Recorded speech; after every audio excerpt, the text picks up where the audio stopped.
গাছ ভর্তি ফুল পাবেন যদি এই গাছ লাগান। অসাধারণ একটি ফুলের গাছ হলো কুন্দ বা ডাউনি জ্যাসমিন। জ্যাসমিন গ্রুপের যতগুলি গাছ আছে তার মধ্যে একটি অন্যতম। দেখুন, জুঁই ফুল আর এই আমাদের কুন্দ ফুলের মধ্যে অনেক পার্থক্য আছে। কুন্দ ফুলের পাপড়ি কিন্তু 7টা 8টা প্রায় দেখতে পাচ্ছেন কতগুলো হয়। জ্যাসমিন অর্থাৎ জুঁই ফুলের কিন্তু এত পাপড়ি হয় না।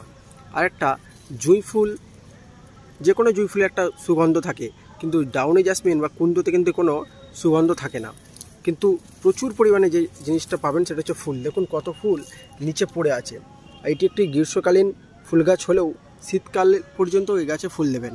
এখন বেল, জুঁই গাছে সেভাবে ফুল না পেলেও এই ডাউনি জ্যাসমিন কিন্তু আপনাকে হতাশ করবে না। শুধুমাত্র আপনারা গ্রীষ্মের শুরুতেও এক মুঠো মিক্সড খাবার দিয়ে দেবেন, আর মাঝে মাঝে সরিষার খোল জল যদি দিয়ে দিতে পারেন তো প্রচুর ফুল হবে। আর এই গাছ প্রচুর ঝাঁকড়া হয়, প্রচুর ফুল ফোটে, তো এই গাছ লাগাতে পারেন।